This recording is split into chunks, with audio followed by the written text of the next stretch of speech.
غسل جنابت کا طریقہ۔ حضرت میمونہ رضی اللہ عنہا بیان کرتی ہیں کہ رسول اللہ صلی اللہ علیہ وسلم نے غسل کا ارادہ فرمایا تو سب سے پہلے دونوں ہاتھ دھوئے۔ یہ غسل جنابت یعنی ناپاک جب انسان ہو جائے تو اس کے بعد پاک ہونے کے لیے جو غسل کرنا ہے اس کا طریقہ۔ تو آپ صلی اللہ علیہ وسلم نے سب سے پہلے اپنے ہاتھ دھوئے۔ ہاتھ کیوں دھوئے؟ کیونکہ باقی کام سب ہاتھوں سے ہی کرتا ہے انسان، تو اگر صفائی کرنے والے ٹول صاف نہیں تو صفائی کہاں ہوگی۔ پھر شرمگاہ کو دھویا یعنی استنجا کیا، پھر بایاں ہاتھ جس سے شرمگاہ کو دھویا تھا یعنی استنجا کیا تھا زمین پر رگڑا، پھر اس کو دھویا۔ زمین پہ کیوں رگڑا؟ اس لیے کہ اس زمانے میں صابن اس طرح اویلیبل نہیں ہوتا تھا، تو مٹی پاک کرنے والی ہوتی ہے، مٹی کے اندر ایسی صلاحیت ہوتی ہے جو جرمز کو کل کر دیتی۔ تو اگر آج آپ کے پاس صابن ہے تو اس کے لیے ضروری نہیں کہ آپ مٹی پر ہی ہاتھ رکھ دیں کہ اب آپ پریشان ہو کہ ہمارے واش روم میں تو ٹائلز لگی ہوئی ہیں اور مٹی نہیں ہے تو کیا ہمارا غسل نہیں ہوگا، تو اس کا آلٹرنیٹ آپ استعمال کر سکتے ہیں۔ پھر کلی کی اور ناک میں پانی ڈالا، پھر چہرہ دھویا، پھر کوہنیوں تک ہاتھ دھوئے، پھر سر پہ پانی ڈالا اور بالوں کی جڑوں تک پانی پہنچایا۔ یعنی صرف پانی ڈالا ہی نہیں بلکہ مل کے سر کو بالوں کے جڑ یعنی جہاں سے بال اگتے ہیں اس سارے حصے کو خوب تر کیا۔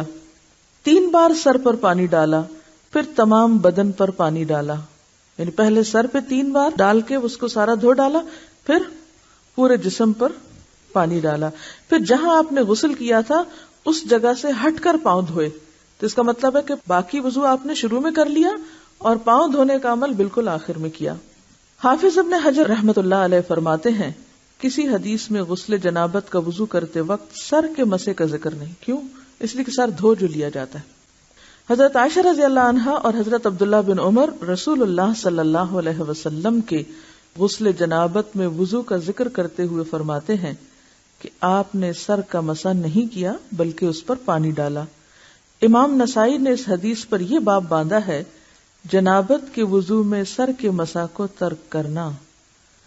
امام ابو داؤد فرماتے ہیں میں نے امام احمد سے سوال کیا کہ جنبی جب غسل سے قبل وضو کرے تو کیا سر کا مسح بھی کرے؟ جنبی یعنی جس کو حالت جنابت لاحق ہوئی ہے، ناپاک ہے، جب غسل سے قبل وضو کرے تو کیا سر کا بھی مسح کرے؟ آپ نے فرمایا وہ مسح کس لیے کرے جبکہ وہ اپنے سر پر پانی ڈالے گا۔ حضرت عائشہ رضی اللہ تعالی عنہا نے کہا میں اور رسول اللہ صلی اللہ علیہ وسلم ایک برتن سے نہاتے اور دونوں اس سے چلو بھر بھر کر لیتے تھے۔ یعنی آج کے دور میں تو آپ کے پاس مگ ہیں اور بہت سی سہولتیں ہیں، تو اس دور میں چلو سے پانی لے کر اپنے اوپر ڈال لیتے تھے۔ اس سے کیا پتہ چلتا ہے کہ اللہ نے انسان کو عقل دی ہے، انسان تدبیر کرے۔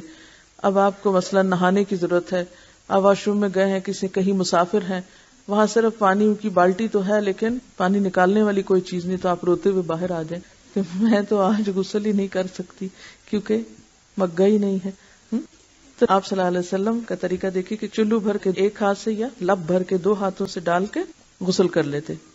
غسل پردے میں کرنا چاہیے۔ کیا وضو کے لیے مسح ضروری ہے؟ ضروری؟ کتنا ضروری ہے؟ کیا غسل میں وضو ضروری ہے؟ آپ نے فرمایا کہ وضو کے لیے مسح ضروری ہے بلکہ فرض ہے۔ پھر آپ سے میں نے پوچھا کہ کیا غسل کے لیے وضو ضروری ہے؟ تو جی ہاں، غسل ہوتا نہیں وضو کے بغیر، لیکن بات یہ ہے کہ پھر جب وضو نہیں ہوتا مسح کے بغیر اور غسل نہیں ہوتا وضو کے بغیر تو کیا غسل میں مسح ضروری ہے؟ تو پھر کیسے؟ آپ کا تو نتیجہ غلط نہیں نکلا۔ دیکھیے نا، آپ فرماتے ہیں کہ وضو کے لیے مسح فرض ہے، غسل کے لیے وضو فرض ہے، لیکن آخر میں کہتے ہیں غسل کے لیے مسح فرض نہیں۔ جی ہاں، کیونکہ آپ صلی اللہ علیہ وسلم نے ایسا نہیں کیا۔ سب سے پہلی بات تو یہ جو آپ سے طریقہ منقول ہے اس میں ایسا نہیں ہے، اور دوسری بات یہ ہے کہ انڈرسٹوڈ بات ہے کہ جب سر پہ پانی پڑ گیا تو پھر مسح کی کیا ضرورت ہے؟ تو اس سے پتہ چلتا ہے کہ ہمارا دین جو ہے وہ بہت لاجیکل ہے، اس میں بے وجہ تکلیف نہیں دی گئی۔ ایسا بھی نہیں ہے کہ آپ لوگوں کو روکنا شروع کر دے اور آپ فتویٰ دینا شروع کر دے کہ آپ غسل جنابت میں مسح نہ کرنا، اس طرح نہیں بات ہوتی، وہ تو ایک سیکوینس میں ایک چیز چلتی ہے تو وہ انڈرسٹوڈ، لیکن ایسے ایشوز کو الگ لے کے ان کو ہوا دینا اور لوگوں کے اوپر زندگی مشکل کرنا، ان کو بات سمجھ نہیں آتی، پھر وہ کہتے ہیں یہ ایک نیا دین بن گیا. تو اس طریقے سے پرہیز کرنا ہے آپ کو. بہت سے لوگوں کو غسل جنابت اور نہانے کا، یعنی عام طور پہ جو ہم بات لیتے ہیں اس کا فرق ہی نہیں پتا. تو جو ڈیلی آپ شاور لیتے ہیں یا بات لیتے ہیں دیٹ از ڈفرنٹ، لیکن جب آپ پاک ہونے کے لیے نہاتے ہیں تو وہ مختلف ہے. روز آپ نہانا بھی اگر سنت کے مطابق کریں تو بہت اچھا ہے، وہ نہانا بھی ثواب بن گیا، وہ ساری ایفرٹ کسی کام لگ گئی کیونکہ آپ سنت کے مطابق ایک کام کریں. لیکن غسل جنابت تو ہوتا ہی نہیں جب تک کہ آپ کلی نہ کریں، ناک میں پانی نہ ڈالیں اور سارے بدن پہ پانی نہ بہائیں. ٹھیک ہے، آگے چلتے ہیں. غسل جنابت کا وضو کافی ہے. حضرت عائشہ رضی اللہ تعالی عنہا سے روایت ہے کہ رسول اللہ صلی اللہ علیہ وسلم غسل جنابت کے بعد وضو نہیں کرتے تھے. یعنی غسل جنابت میں جو وضو ہو جاتا ہے شروع میں جو آپ کرتے تھے، جس کے پاؤں بالکل آخر میں دھوتے تھے، اسی وضو سے نماز پڑھ لیتے تھے.